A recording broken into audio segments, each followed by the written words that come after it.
Presidente, la filiera del caffè, ma più in generale la produzione enogastronomica regionale rappresentano un must del Made in Friuli Venezia Giulia. Ma non solo lo rappresentano, ma va rafforzato, anche perché attraverso questa ricerca, questo sviluppo e anche la possibilità di fare industria di qualità come quella che dimostra di fare ormai quotidianamente Illy da tempo, è chiaro che è uno dei must sui quali la Regione vuole investire e per i quali naturalmente siamo intenzionati ad un impegno costante. Presidente Andrea Illy, cultura del prodotto che si trasforma in crescita economica e sostenibilità. Certo, la Illy Caffè è presente ormai in 140 paesi,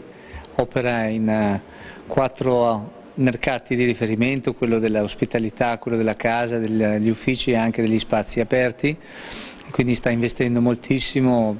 Da molti anni investe 10% del fatturato in sviluppo di prodotti in format distributivi e quindi continua a crescere malgrado le difficoltà dell'Italia del momento, e confidiamo di crescere ancora di più in futuro.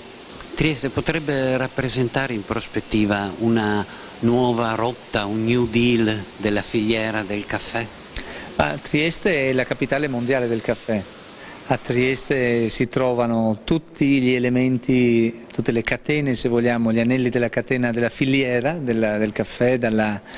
ricerca sulla pianta fino ad arrivare al trattamento del caffè tostato, fino alle macchine da caffè, quindi esiste veramente questa, sia dal punto di vista industriale che soprattutto dal punto di vista storico, perché non dobbiamo dimenticare che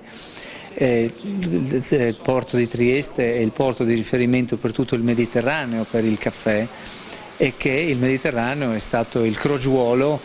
dove è nata la cultura del caffè, il consumo del caffè, prima in Turchia e poi in Italia, in Austria, ma Trieste ha sempre avuto un ruolo di primissimo piano. Prospettive?